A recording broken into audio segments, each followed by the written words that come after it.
Using a password on the command line interface can be. How did we correct this thing the other time? I think I created. Okay, let me open the workbench.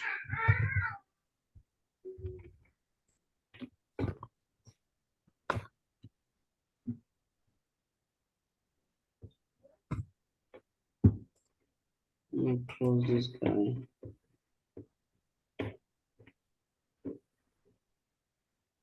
I believe we all have MySQL Workbench installed, right? Okay, so we have DevLink Series 1.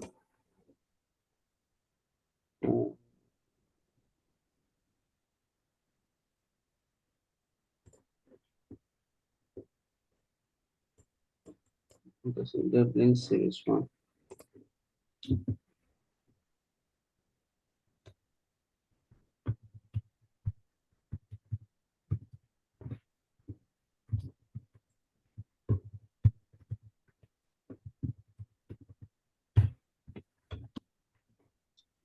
Let me use the command line interface. When this thing can make me go back ahead. All right. Can you all see my screen? Can I switch to full screen? Yes, sir. All right. So let's last class we created this table Bank account. backend student details. Okay. So we talk about data definition language. Let me put, you can put comment within your code. There's a multi-line comment. So we talk about data definition language. We talk about data manipulation language, and then we talk about data control language. Yes. So yeah, so we have a table created. You can also use this workbench to type all your commands, so it's still allowed. So let's say for instance, I hope I'm recording. Okay, so let's say we want to view the definition of the table that we created. So we can say describe backend students details. Let's see if that will work here. Describe backend. Oh, sorry. Let me see. Table maintenance. Table inspector. Okay. So the CLI is not connected. So let's say select all from this. Let me execute. I say no database selected. Okay. So when you get this error that no database selected, it's simply because I haven't selected the DevLink series. So I just double click it. Okay. Let me see if this will work. This one will work too. Okay, so the same command we type on the interface when I say describe this database is giving me all the columns in the database. If the database allow null, if it's allow default, null.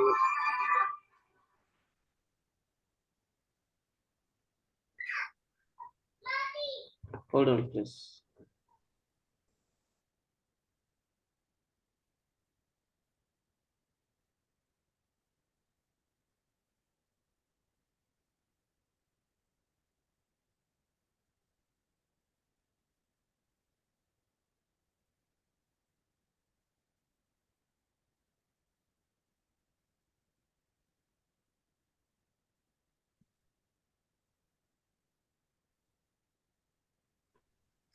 All right, thank you.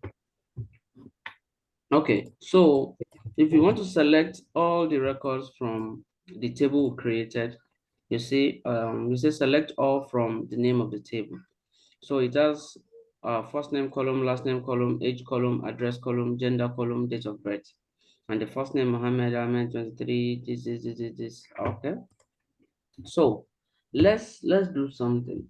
You know, we did an insert into this table. And then Yes. we just say values, and then we start to enter the values, right? So let's write two insert statements. Because first name is a string, I'll just say Adiola is the first name, and then uh, Khadija is the second name, and then the age, because it's integer, I'll say 34, and then address, I'll just say Lagos State, Nigeria as the address, and then the gender, because the gender is string. I will say F, which is female, and then date of birth, I can put it in quotes. I'll say year 2000, 01, 09. Okay, I will now highlight and then execute. Okay, so after execution, if I say select all from that table, you can see that the two entries has been inserted into the table. Now, why is it that we have to enter all these column values at once? What if we only want to enter the first name and the last name? We don't want the person, the first name, last name, and gender. So in situations like that, if you say insert into this table and you call first name Mubarak and you say the last name is Monko, and then we don't need age, we don't need address, we only need Gender, the gender, and then I remove date of this. birth. This command is going to throw an exception. It's going to give me an error. You can see it's already there. Insert is not valid at this position, expecting end of file. So That one is looking end for of file column. is column. So if I execute this command, if I execute, I should get an exception. You see, no database selected. No, the exception should be down. Let me. Okay, you can see that the Mubarak did not get inserted. The reason why the Mubarak did not get inserted is simply because the MySQL Column engine. count doesn't match. Exactly. The MySQL engine cannot match all the values I entered here with their corresponding column because there are 1, 2, 3, 4, 5, 6 columns, and Six. I'm entering just 3 values. So in situations like that, you say insert into this table on this column. So if I only want to enter first name and then last name and then only gender. So you have specified the columns you want to Column seven. enter value into. So when you fire this request and you say select all, you see that this has been entered. Age is null, address is null, and date of birth is null. You can say, yeah. So that is if you want to enter partial data into the database without entering all the required all the other fields. So another thing I want us to go through is when creating a table, you want to be able to specify that a column does not allow null, a column will allow null, but it should have a default insert value and all of those things. If I right click on this and I say create new table, you can as well do it from the GUI here. That is the graphical user interface here. And also you can as well do it from your CLI. So if I say create table, now we want to create a table that will call subject. Okay. So the subject column is going to have the subject table. Let, Subject ID, subject let's say, yeah, thank you. So we can say name. ID. Excuse me. So another thing I do is that most of my tables, I name them in plural because it is not only one single subject that that table is going to hold. Okay. So let's say the ID of the The table. subject. Sorry. Let me make it integer, and then the name of the subject. Let me make it varchar. Let me make it varchar. Let me say the subject name will be 50, and then I don't want it to accept null. You say not null. Okay. And then I can say subject description of the subject. I will make it varchar. I can make it 256. But description might be null, so I'll say it allow null. Or if I, yeah, it allows null. Then let's say subjects, let's say what else, what other information can I store about subjects? Okay, so let's say the subjects will have a cutoff, or let's call it passing score. Passing score. So if they did not, let's make it an integer. If if during the insert, when you're inserting value into the student subject table, you happen not to pass any passing score value into the passing score column, the default value that should go or that should be inserted into that column should be a default integer value. So hold up. I don't know why this charger is. Let me remove it and say it's smelling funny here. Hold on, please.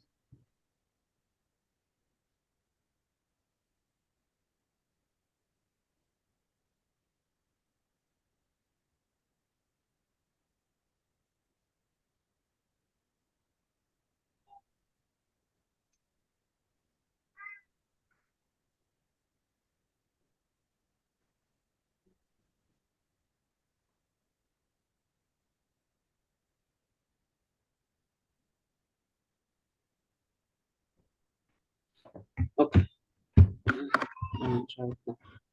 All right. So let's say we want to enter a default value of 60. mm, When you're creating, when you're inserting value into the table, but you did not specify any default value. So created by, that is the person who is inserting the value. So we're going to call that a varchar. Let me break this into multiple lines so we can see it properly.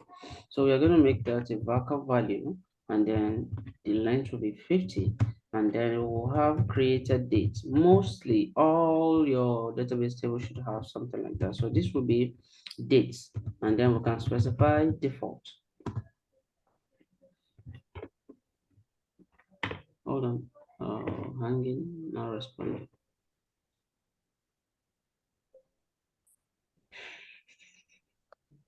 Oh,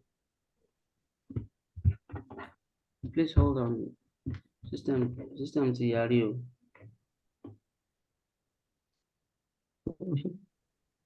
Look on.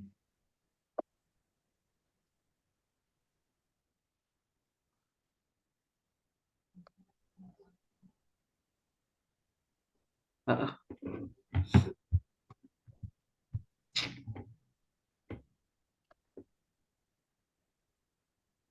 am I running anything that's serious? Okay. So let's let's say for created date, the default value I want to enter is now. Remember, yesterday we said for you to retrieve the current date and time, you use now function.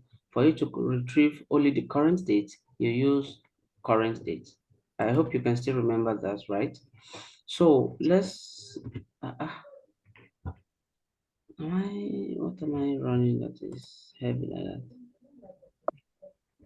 Hold on, let me close all this, my development environment. Let me just close all these IDs that I have open.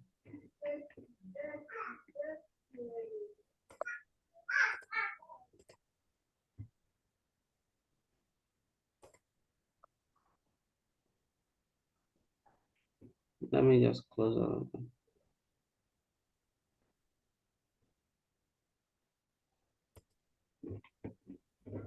Okay, you should perform better now.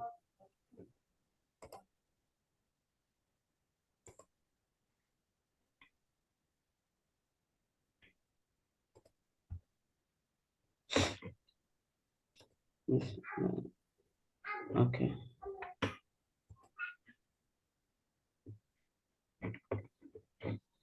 Let's continue. So now let's execute this guy. This create table command, is it a DDL, a DML, or a DCL? EML. What? DCL, sorry. It's a DDL, okay. It's a definition. It's a data definition language. Thank you. Finally, we're defining it. Okay. Thank you. So let me execute this. If all should go well, I think we have that. So you can right click here and refresh. If you refresh it, if your table has been created, you see that your table has been created. I think I got an error. What's the error? What's the semicolon? It should be down, down, down. Let me drag this guy up. As a create table, invalid default value for create dates. For created dates. Okay. Dates, invalid default value. Created dates. Set this time.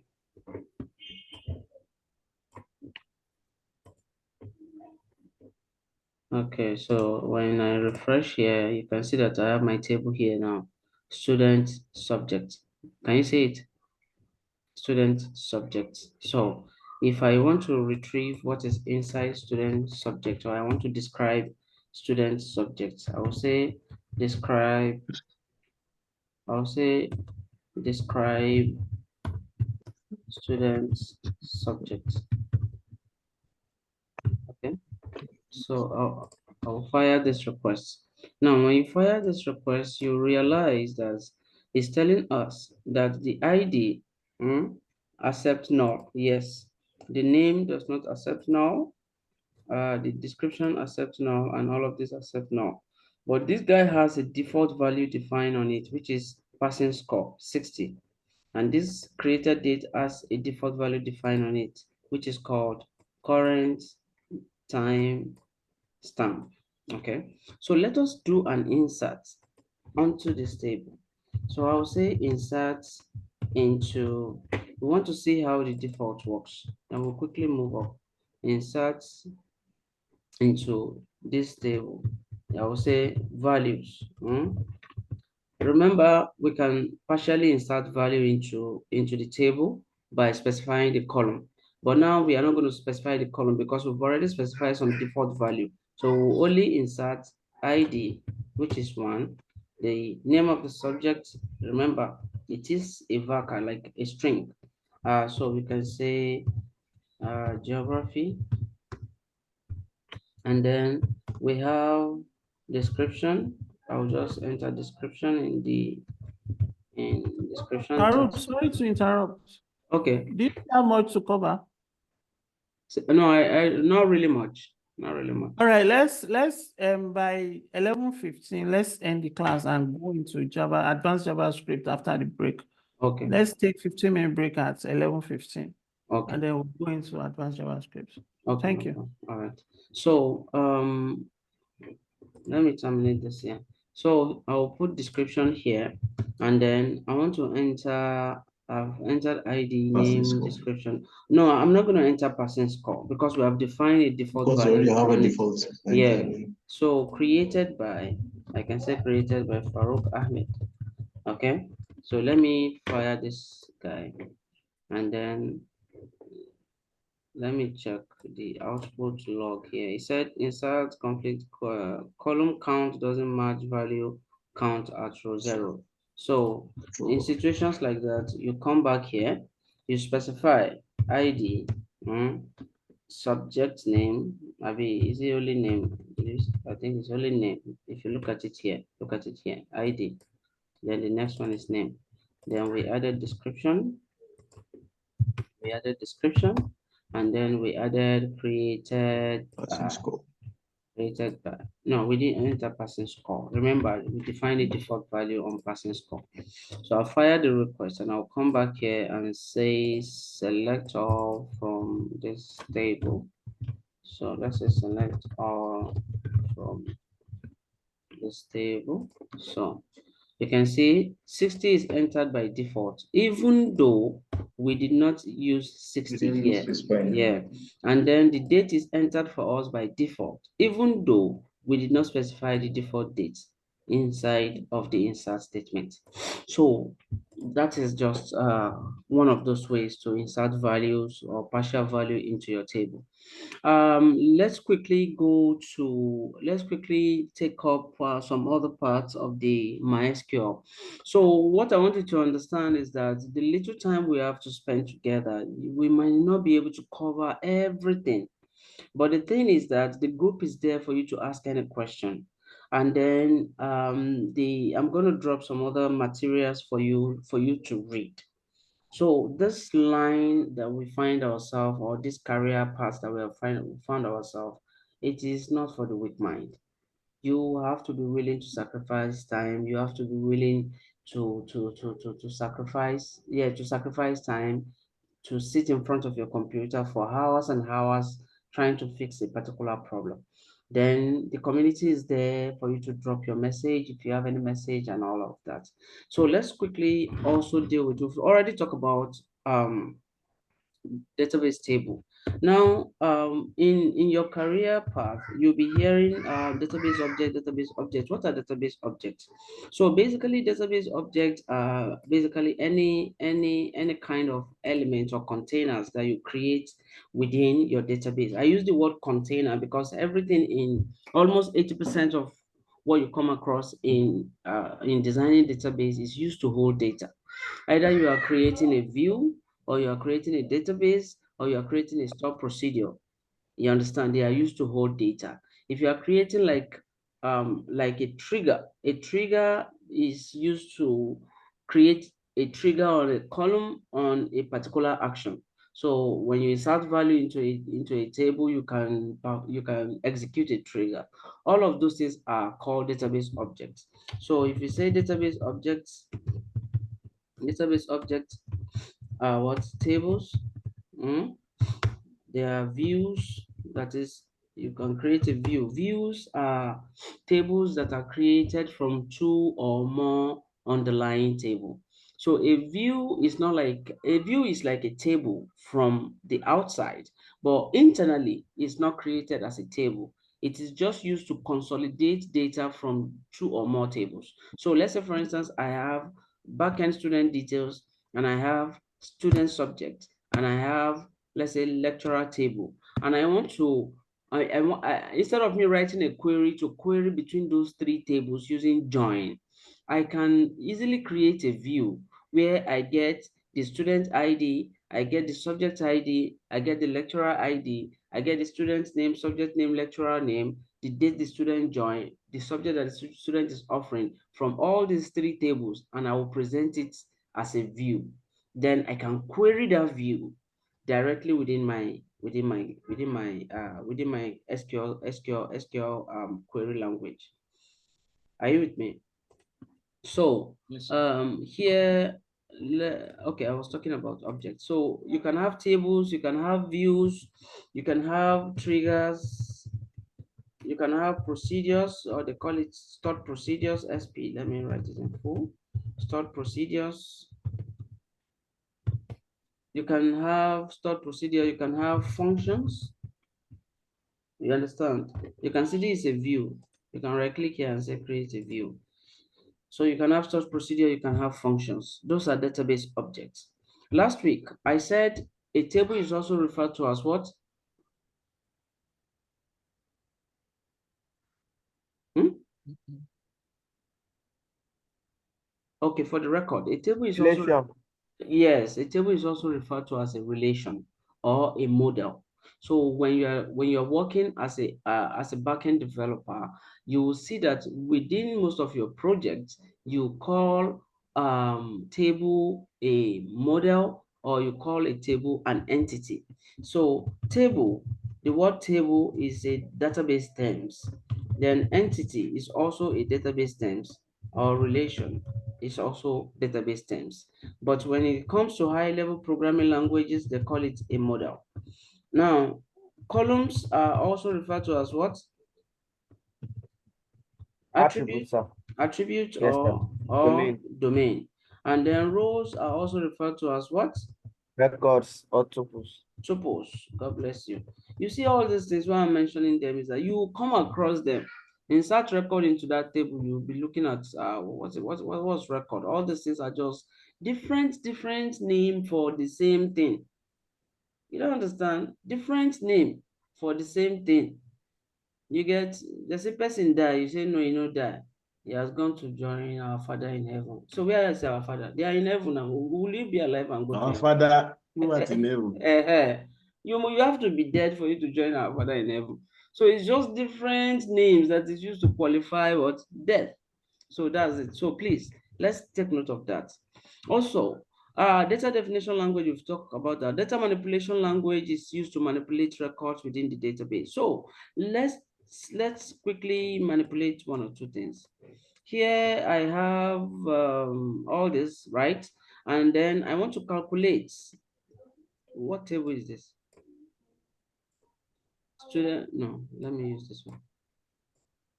Okay, so let's manipulate some data.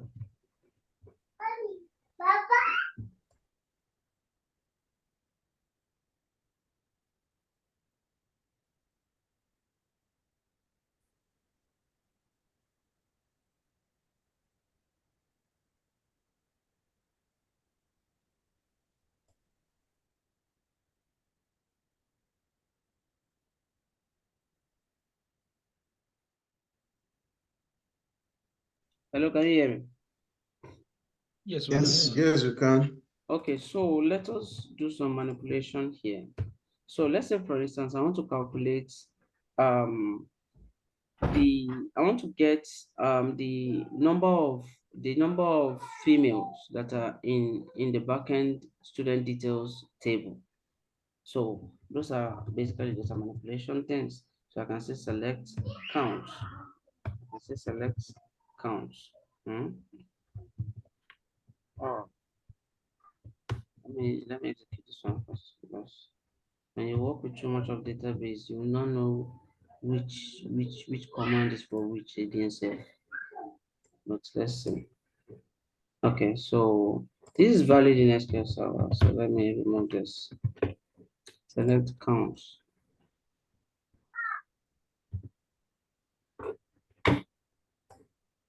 Uh,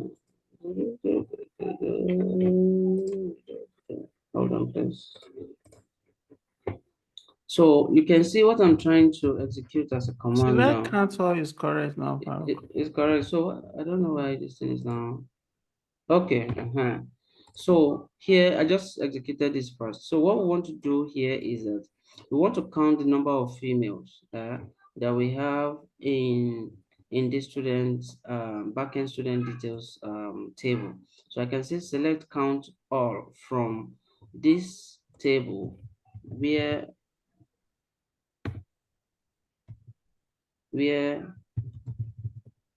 gender equals F. So you see, it's giving me what?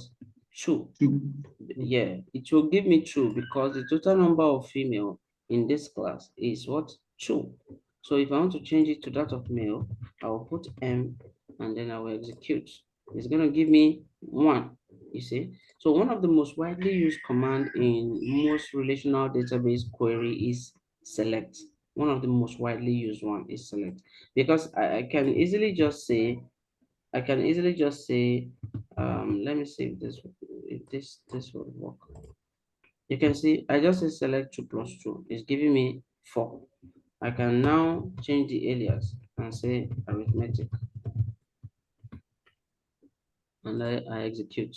So it's giving me the column name is now arithmetics because I say as arithmetics. So So most times, one of the most widely used command that you'll be using is the select statement.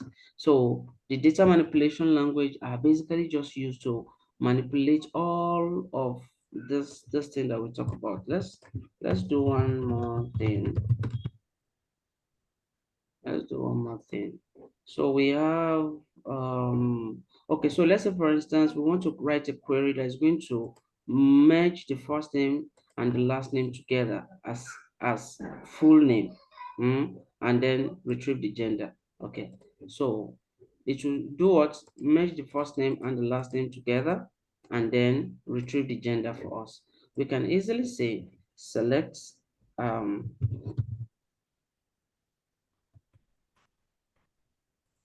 um first name, last name. So is it join functional to use? Select first name.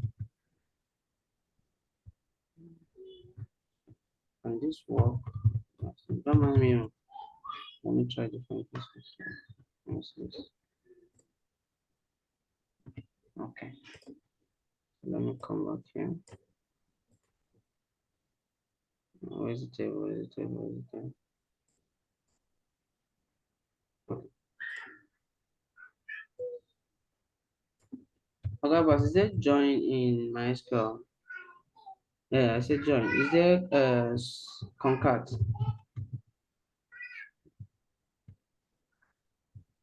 Let me see. So at times when you go blank like this, don't forget Google. Google will be there to rescue you. It's contact. Huh? Yes, contact. Okay, it has concat, right? Yes, sir. Okay, let me check that on my manual here.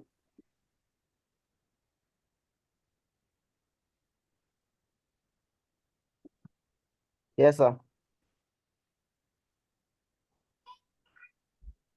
Next contact. Okay, just Yes. concat.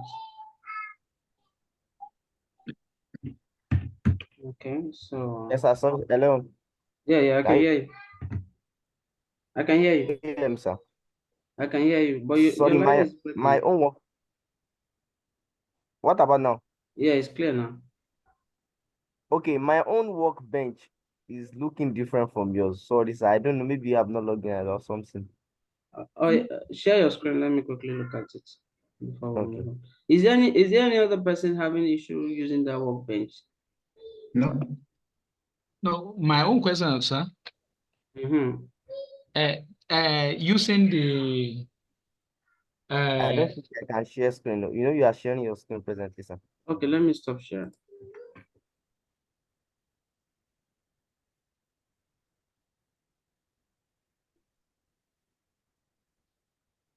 So this is my workbench, sir. Mm-hmm. Okay, so double click local instance MySQL 8.0, double click it. That means you have to connect to a local instance. So double click it. Enter your Put password. the password. Okay. You haven't connected to an instance yet. Oh, yeah, enter your password. You and this your virtual keyboard then.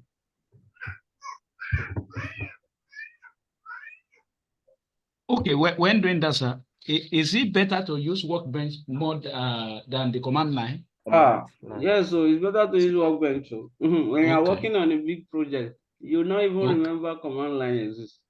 Okay. Thank you, sir. But once you start learn the hard way by typing all the Oh, command yourself. Yeah. okay.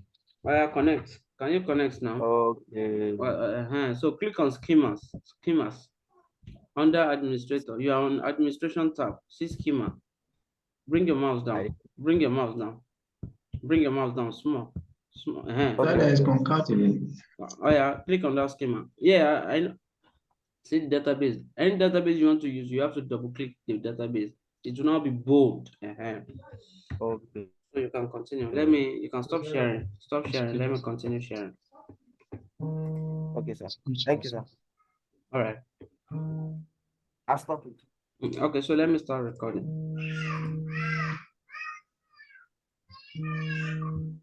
All right, so let's say we want to concat two. Concat is concatenation. Yeah, exactly. Concat first name, Concat last first name, name. Thank you. comma, First name, First comma, name. comma, Let's put uh-huh. space. last name. Let's put space. Okay. Yeah. No, you don't even have Last to use name. plus. That plus sign has to go, sir. Oh, sorry. There's no plus sign. Uh-huh. Last name, Comma. and then from as let me say as full name. Okay. Sign. And we said we want to retrieve the gender, right? Yes. Okay, gender from. Okay, so let me execute this. You can see it has concatenated it. The first name and the last name has been concatenated. Okay. Mhm. When I read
Mi ò mú tí fún wọn.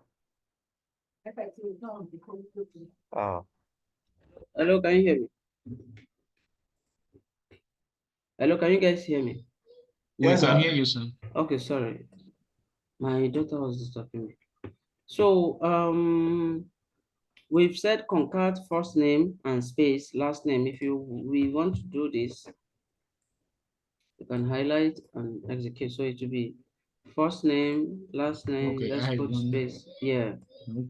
So concat is for concatenation. We took the JavaScript class together. So let me show you what that concat does. If I inspect this, I just want to quickly branch that place so that you guys will understand. If I declare a variable called X and I called X Mohammed, and I declare another variable called Y and I called Y Ahmed, and then let me zoom so I can see. And I call that one Ahmed, and I say console.log.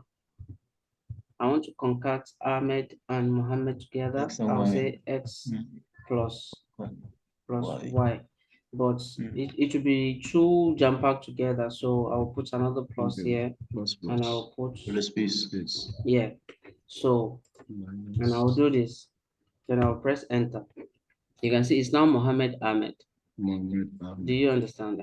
So what we just did is similar to that. So concat means concatenation because this plus sign here is a concatenation operator. But if it is integer, it is what? Arithmetic addition operation. So that's it. So let's quickly look at defining relationship when you're creating your tables. So this is a multi-line comment. So there are one-to-one relationship, there are one-to-many relationship, there's many-to-one relationship, and there's many-to-many relationship. Now let me explain to you how I managed to understand this thing without going crazy. When it is a one-to-one relationship, it means a value from the table on the left can only appear once in that table on the left. If that value is taken to the table on the right, it can only appear once. That's a one-to-one relationship. You understand? A table is said to have one-to-one relationship with another table if the primary key here is serving as the foreign key as a unique foreign key on the table on the right. One-to-many means the primary key here serves as a foreign key here. Many-to-one means many-to-one is the opposite of one-to-many. And many-to-many is that a value on the left which appears many times can also appear many times on the right. So how is relationship established between table?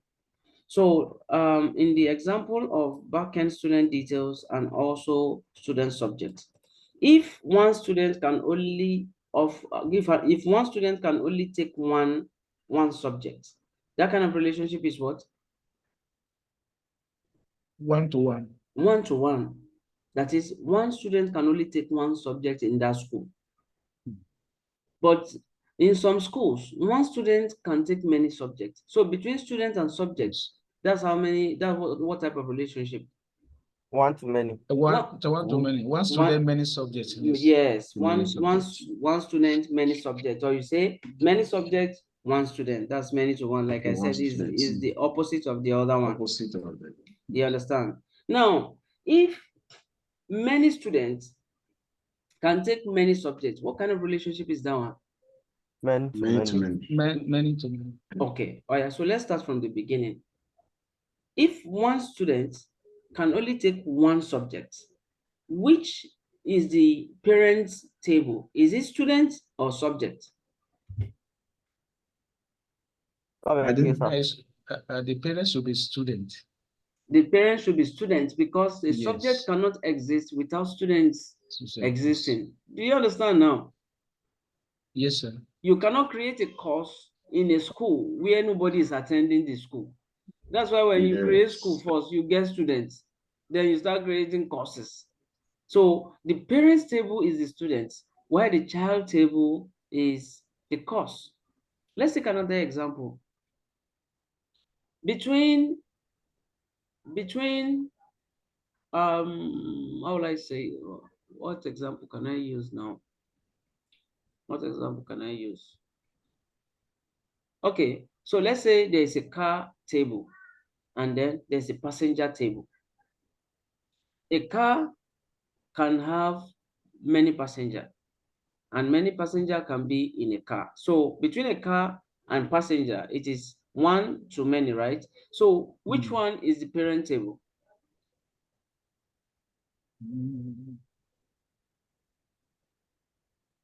Car. Cast will still be parent. Car will still be parents. Yeah, because Be- without the car, the passenger are going nowhere. Exactly. So that is one logic that I always use, even if it is an enterprise grade application that I'm developing. So you can see I haven't given much definition because I don't know how to cram definition. I just understand things for what they are. So when I'm on a project, it is my understanding that I will now use. One-to-one, one-to-many, many-to-many, many-to-one, one. Me, I don't want to know. I only know that this is the principle that is guiding it. So once you know the principle that is guiding it, you will be able to explain it in layman's terms. So in an authentication system, we have users, we have roles, and we have permissions. We have users, we have roles, we have permissions. If in that application, a user can only belong to one role, what is the relationship between user and roles? I want fast answer. What's the relationship between users and roles? A user can only have Many to one one. role. A user can only have one role. But users. Okay, new notification. Many users can have the same role, actually. It's One- many to one, sir. It's many to one. That is, many Exactly. users can belong to Single one role. role. Exactly. That is, one role can belong to many users. So that Right. is many to one or one to many. One to So many, if you are exactly. coming from user table, it is one to many. If you are coming from row table, it's many of those row to one user. If you want to Yes, sir. implement a many to many relationship, it will be that the primary key on one table will be a foreign key on a middle table. Then the primary key on the other on the second table will be a foreign key on that middle table. At times they call it pivot table. At times they call it there's another name they call it like that. So that will be many to many. So now let's say, for instance, you can create multiple permissions for a single row, and then you can add user to that row. What is the relationship between permission table and row table? And what's the relationship between row table and user table? Let somebody explain. You can create multiple permission and add that permission to a single row, then assign a user to that row.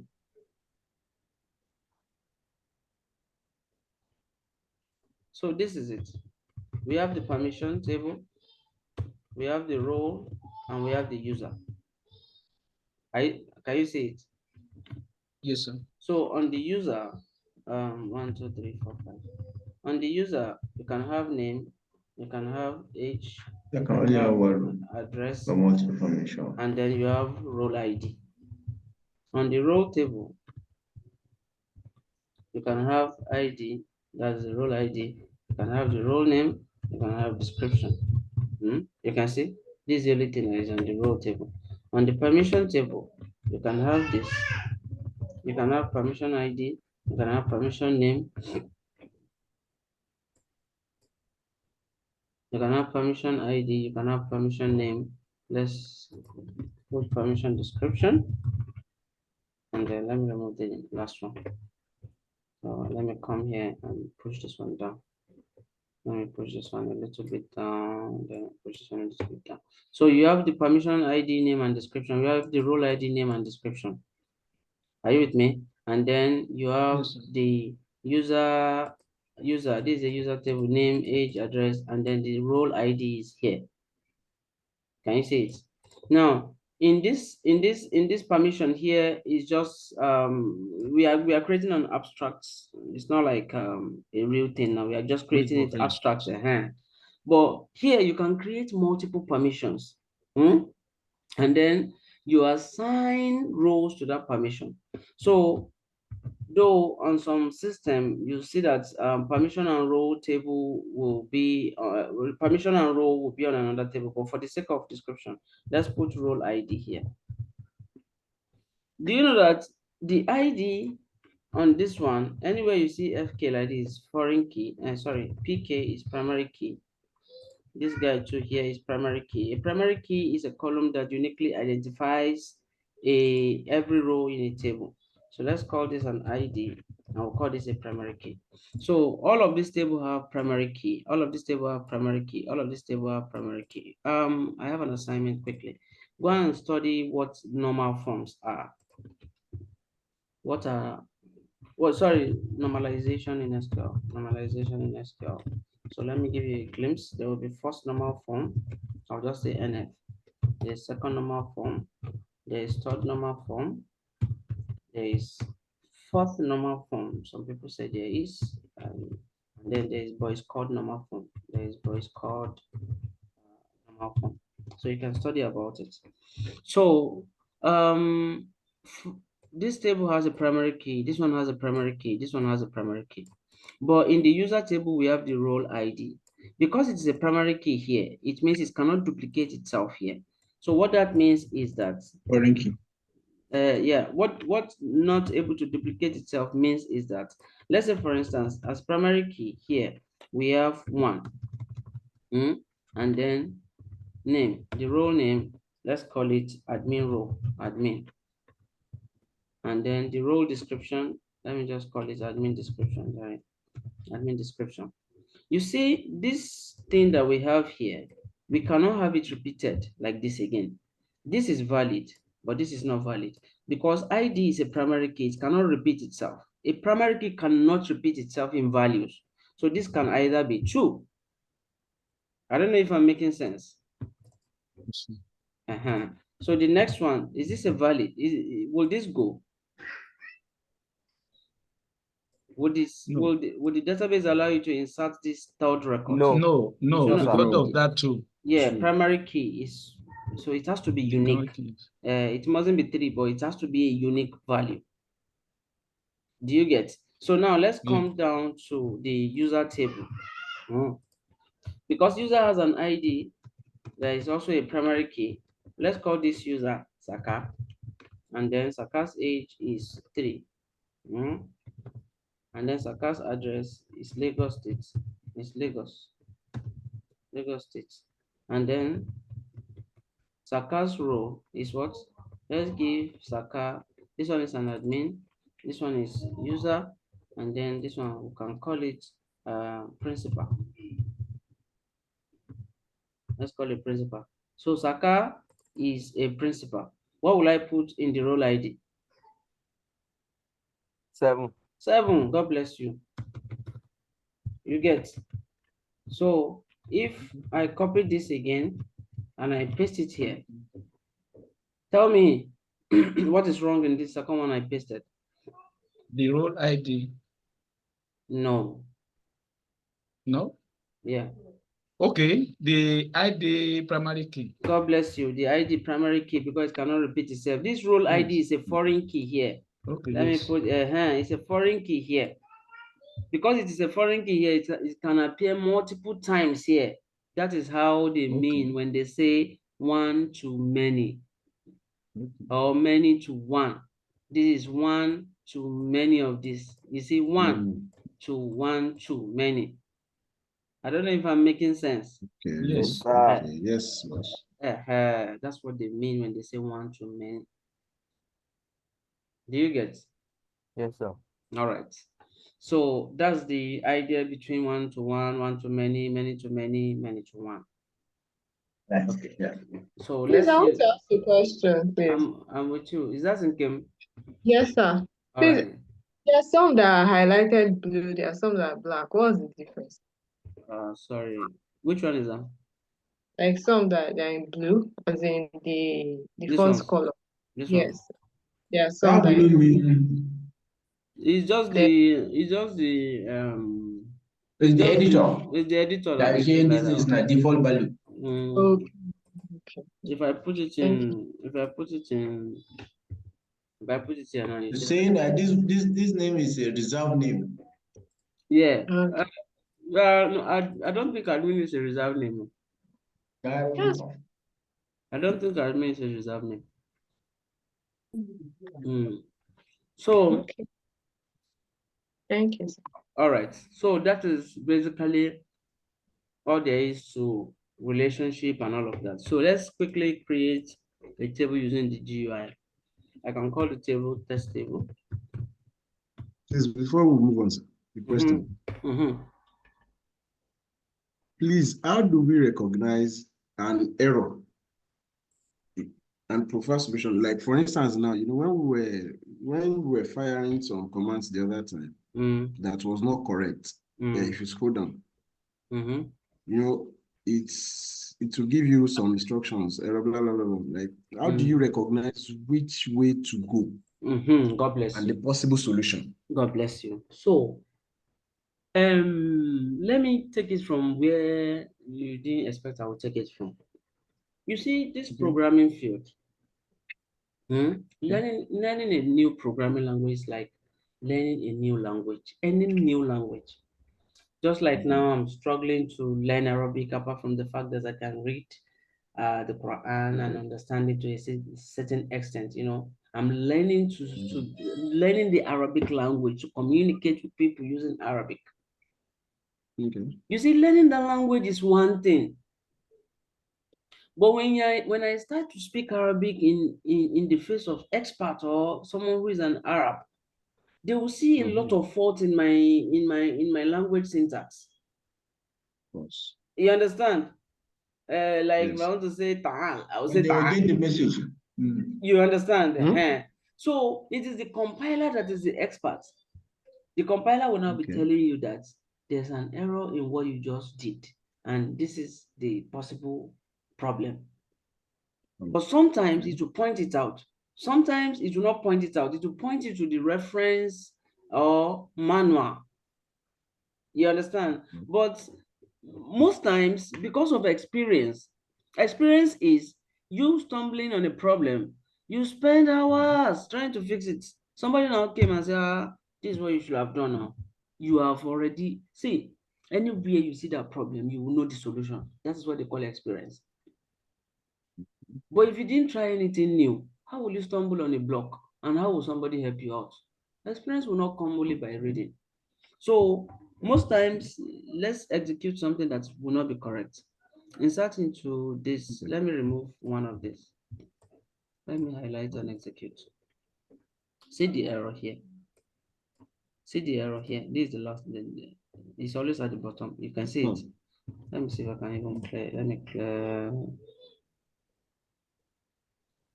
Let me clear. So let me reinsert.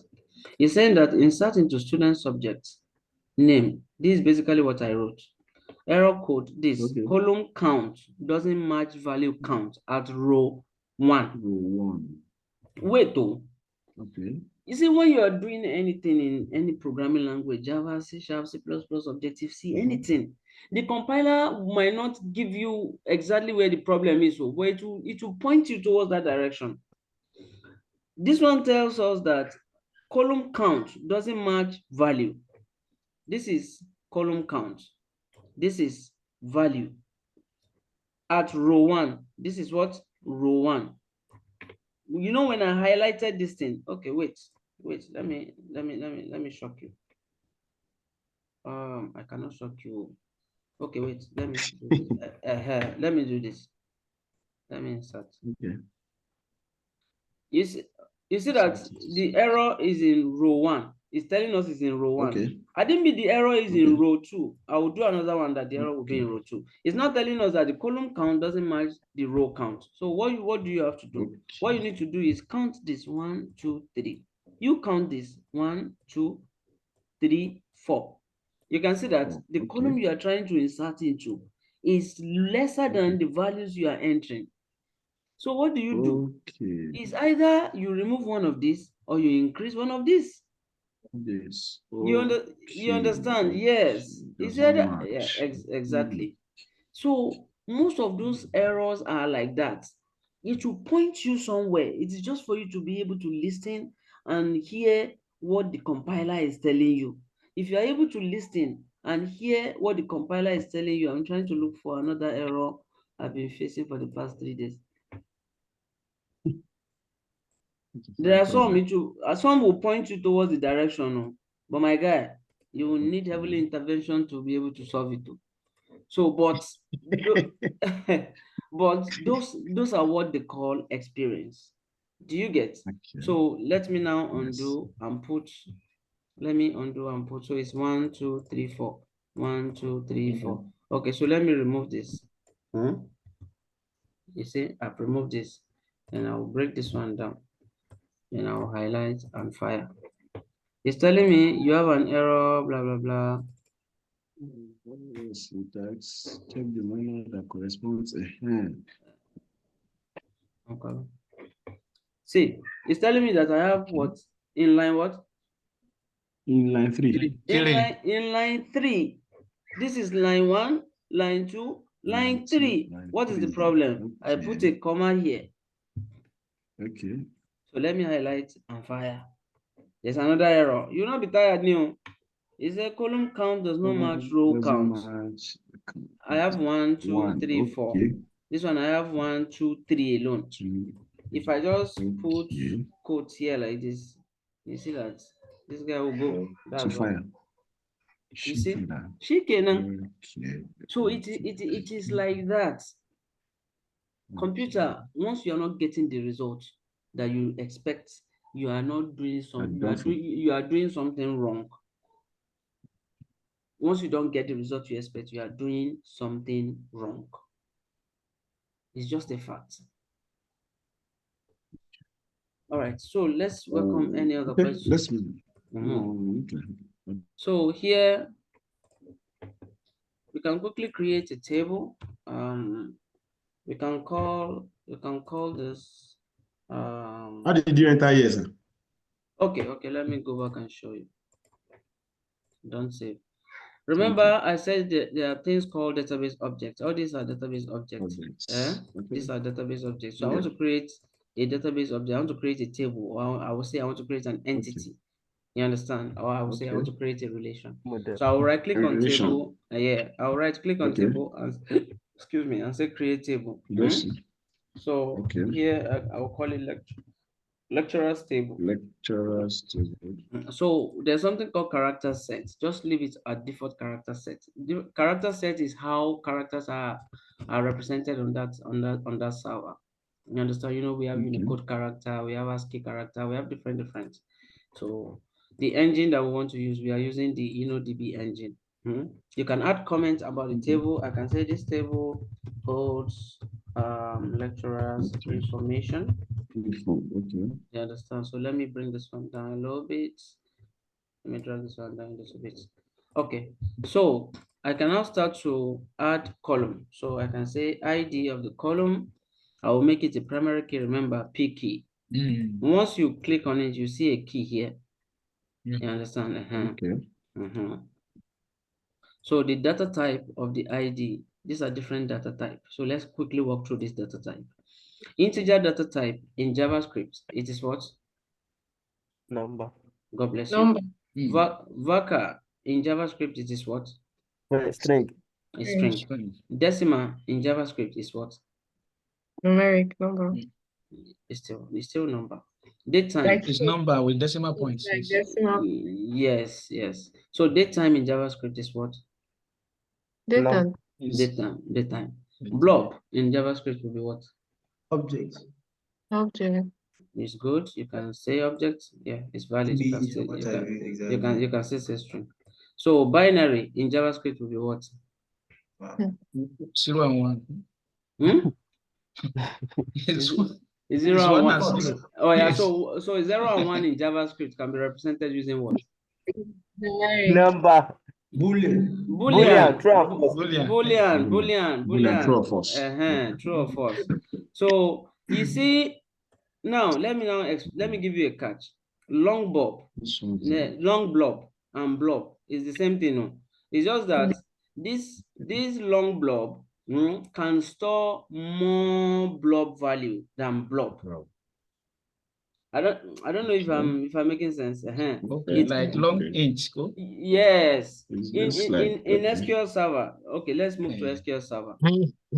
This is SQL Server. Let me quickly do something. Let me say create table. Let me say create table. So I will compare these two things. So it's just see in the technology world, in US, there's a lot of competition between all those Silicon Valley people. So they will just create the same software that does the same thing. So let me say ID. Let's look at the data type. Look at data type. This is big int. Okay. Can you see big int? Let me show you tiny int again. Sorry, small int. You can see small int. Small int.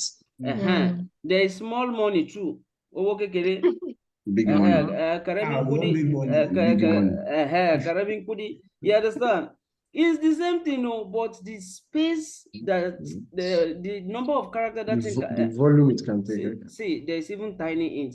You can see there's tiny int. There's Varchar here. Let me just box them so that nobody should come and confuse you in this IT world. You will know that all of them are the same thing. It's just the way they are represented.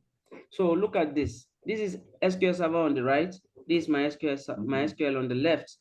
So if I look at big int, binary here, you will not see blob in this guy. Here you will not see blob, but you see binary. The equivalent of that in this guy is the blob. Okay. You understand? The equivalent of that is the blob. So you will see Varchar. You can type it to correct. There is binary, which is also the representation of binary here. So binary and binary. There's Varchar there, sir. Wait. No, binary. there's var binary. You see that var that is there is varying character. It can accept mixture of character. Exactly. It can accept. Yes. So in Microsoft SQL Server, when I'm storing image in the database, I use binary max. You understand? This max means maximum space that it can accommodate. You understand? Okay. If you look at this guy, there's integer. You can see there's integer. This guy even have small int. Int. Yes. Int. It has small int. You see small int. It has big int. Tiny int. It has tiny int. Okay. You see? In MySQL, it has, I think, text, if I'm not mistaken. See, text. Can you see text? Yes. Text. Tiny text. It's used to store very long array of text. But in SQL Server, there's no text. Oh, they've added text. Text is there. They just added it to my guy. There's no tiny text. This one of this latest SQL Server I'm using. Before there wasn't text. Before, if I have to store big string, I will use VACA max. VACA max. This guy has XML. You can store XML as a data type. Let me search if XML is in this. Okay, you can see this doesn't have XML, but I can use text to store that kind of value. You understand? This guy has polygon. You can use it to store shapes and all of those things. This guy has only year. You can store only year. You can store an entire timestamp. You can store only the time. You can store only the date and the time. You can store only the date. I don't know if sir. You have 10 minutes to go. We just started though. Thank you, sir. Oh, round up. Okay. All right. So guys, let's quickly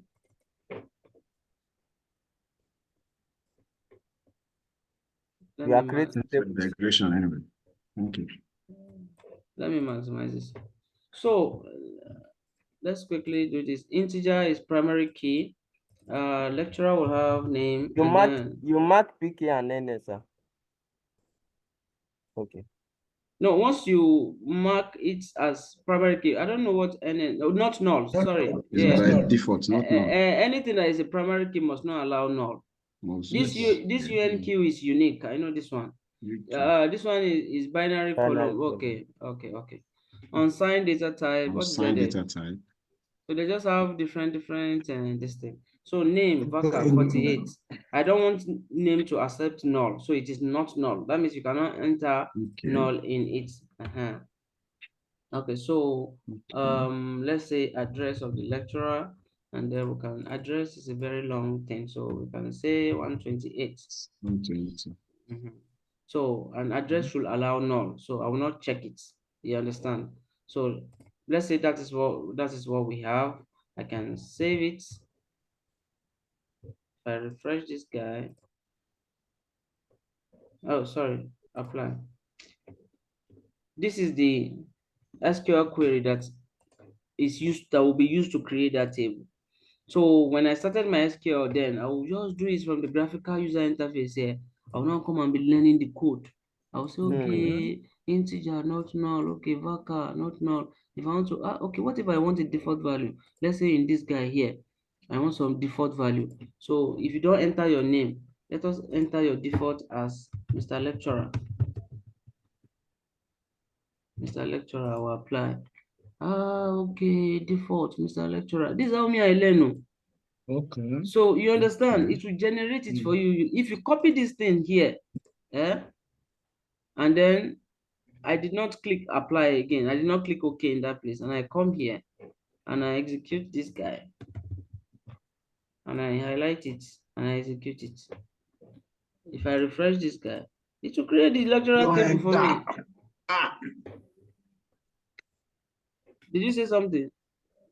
No. Okay. You understand? It will create it for me. Do you get? Yes, sir. So don't worry, as time progresses, when we start Next.js or when we start Node.js and some high-level programming, we'll be touching database too here and there, where we talk about indexes and all of those things, how to establish relationship with all of those things. So I can establish a relationship between the lecturer table and also let's say the students table. You understand? Here you can specify the foreign key, the reference table, all the tables will be here. All the tables will be here. You understand? So let's say students details table. Details. Okay, let me say foreign key column name. Let's say ID. So on this table, we have ID, we have name, we have address. If you look here, this is it. Columns. ID, name. Okay. No, I'm on the wrong table. Okay, sorry. ID, name, address, ID, name, address on this current table. You understand? Okay. So it is on the lecturer table, Lecturer's reference, table. yeah, then the left reference column, you specify, then you apply.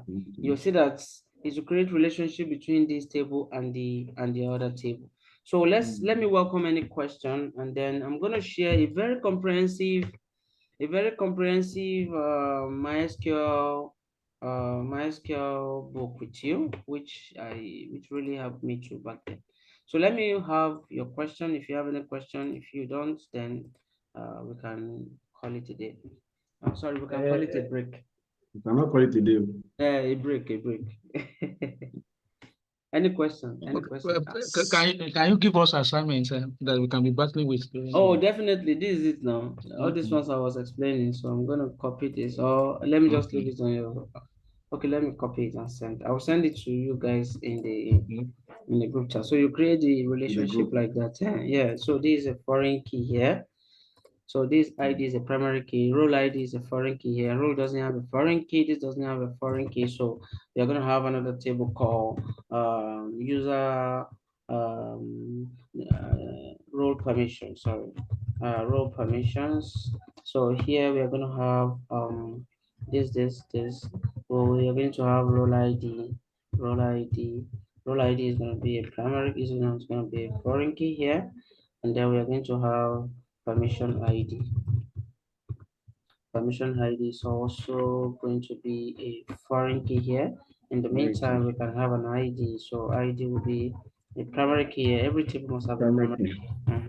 So every table must have a primary key. Once a table have a primary key, it has fulfilled first normal form. You understand? Sorry, no. A table is said to be in the first normal form if there are no repeating rows.